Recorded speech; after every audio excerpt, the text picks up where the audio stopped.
성투하세요 영학입니다. 오늘은 주식이 아니라 상조 상품에 대해서 알아보는 시간인데요. 제목을 보시면 아시겠지만 상조 상품을 가입하지 말라는 내용입니다.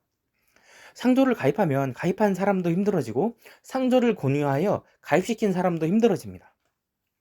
가입자가 손해를 봤을 때 원망하는 것은 상조를 권유한 사람이니까요.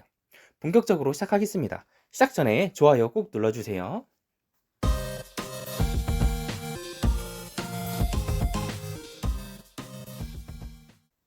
첫 번째, 상조는 절대 이익을 볼 수가 없는 상품이다.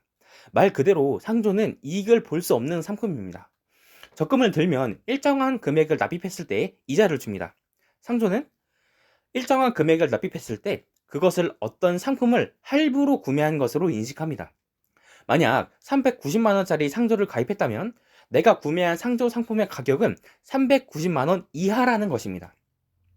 적금은 이자를 받으면서 돈을 납입하지만 상조는 이자를 내면서 돈을 납입하는 것입니다.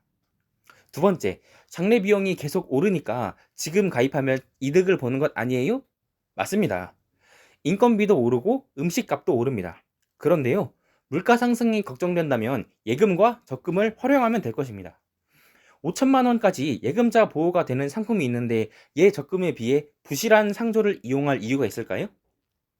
세 번째, 그래도 내가 떠나면 남은 가족들이 힘들지 않을까? 장례식장에서 다 알아서 해줍니다. 또는 일시불로 상조 회사를 이용하려고 하면 상조 회사들은 눈에 불을 켜고 달려들 것입니다. 차라리 그 돈으로 소중한 가족들과 식사를 하며 좋은 이야기를 하는 것은 어떨까요? 네 번째, 상조업체는 폐업 시 별다른 처벌이 없다. 상조업체가 당당하게 폐업을 하는 방법이 있습니다. 우선 영업을 부실하게 합니다. 상조회사가 영업을 부실하게 하면 해당 지자체는 당연히 상조회사의 영업권을 박탈하게 됩니다. 지자체는 부실한 상조회사로부터 시민들을 지켜야 하니까요. 그럼 상조회사는 우리는 영업을 잘 하려고 했는데 지자체에서 허가를 안 해주니 폐업하겠습니다 라고 폐업을 해버립니다. 그럼 고객의 돈은 돌려줄까요? 당연히 주지 않습니다. 또한 폐업 전 직원들에게 회사가 어려우니 이해를 해달라며 급여를 미루고 주지 않습니다. 가입 권유자, 상담사, 장례 지도사 등도 피해를 받습니다. 그럼 이런 상조회사는 처벌을 받을까요? 받지 않습니다. 다섯 번째, 폐업 시 운이 좋아야 50%를 돌려받는다. 이런 폐업이 많다 보니 상조회사는 받은 금액의 50%를 한국상조공제조합이나 은행에 50%를 예치합니다. 폐업을 앞둔 상조회사가 이 금액을 예치할까요? 폐업을 하고 돈을 가지고 갈 건데 말이죠. 곧 철거할 건물에 물이 샌다고 천장과 지붕을 수리할까요? 아니겠죠. 운이 좋아야 50%를 돌려받는 겁니다. 여섯 번째, 내 상조 그대로 서비스를 이용해 상조회사를 옮기면 100% 인정된다던데 어떤 고양이가 생선을 반 훔쳐가서 억울하니 다른 믿음직한 고양이에게 나머지 반 생선을 맡기는 셈입니다. 또한 이 서비스는 상조회사가 엄청나게 큰 이익을 보며 장사를 한다는 것을 증명합니다.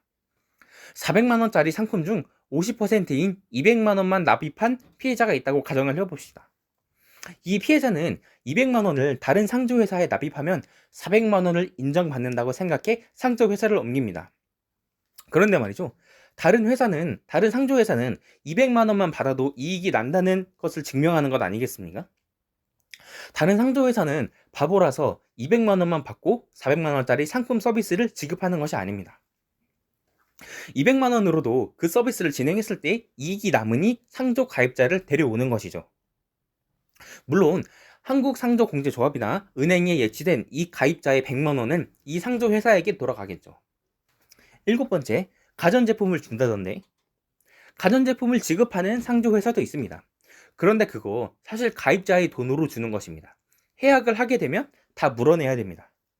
차라리 필요한 가전이 있으면 가전 매장에 가서 구입하는 것이 훨씬 좋습니다. 여덟 번째, 해지 시 100% 환급이 안 된다.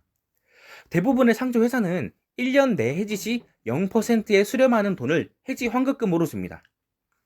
가입 기간이 길어도 100% 환불을 받는 것은 어렵습니다.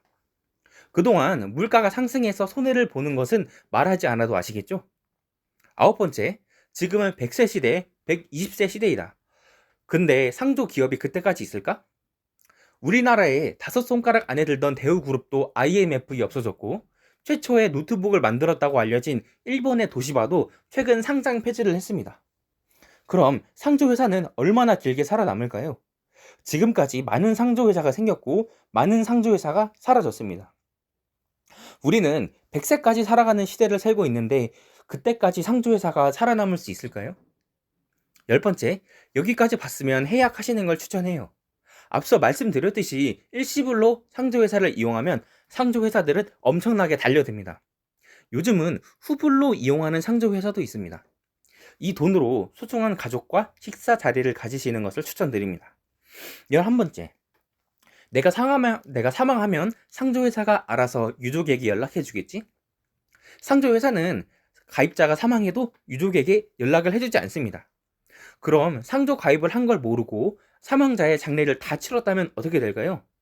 그냥 날리는 돈이 됩니다. 오늘은 상조 상품에 대해 알아보는 시간이었습니다. 앞서 말씀드린 것처럼 모든 선택은 본인의 책임이며 같은 상품도 개개인에 따라 생각이 다를 수 있습니다.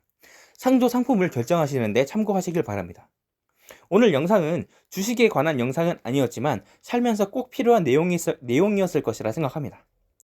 이렇게 도움이 되는 영상들을 원하시면 구독하셔서 빠르게 만나보시길 바랍니다. 성공 투자하세요. 감사합니다.